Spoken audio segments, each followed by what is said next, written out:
আচ্ছা, আজকে আমার বাবুর হ্যাপি বার্থডে।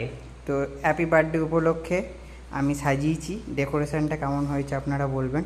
ওর অ্যাকচুয়ালি আমি প্রত্যেকবারই যখন বার্থডে সেলিব্রেট করি তখন কোনো না কোনো থিম বাছি, মানে ওর কোনো পছন্দের খাবার হোক, কোনো পছন্দের জিনিস হোক, এরকম আর কি। তো এবারে ওর থিম আমি যেটা ভেবেছি সেটা হচ্ছে আম, কারণ ও আম খেতে খুব ভালোবাসে। তো সেই হিসাবেই আমি বানিয়েছি, আপনারা জাস্ট দেখুন।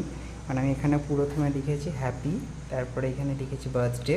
এগুলো মানে মার্কার দিয়ে আমি লিখেছি, আম কিনে নিয়ে এসেছি, ADITI অদিতি। এবং কেকটা যেটা দেখছেন, কেকটারও থিম হচ্ছে কিন্তু আম। আর এইটা আমি ওকে গিফট করেছি, প্লাস এইটাও গিফট করেছি। আর বার্থডে স্পেশাল পায়েস, এটা আমি নিজে বানিয়েছি। এটা মঙ্গলসূত্র আছে, এটাও গিফট করেছি। এটা ছাড়াও আরও অনেক কিছু আইটেম আছে যেগুলো গিফট করেছি, সেগুলো একটা একটা করে আপনাদেরকে দেখাবো। এবার বার্থডে গার্লের আসার টাইম হচ্ছে।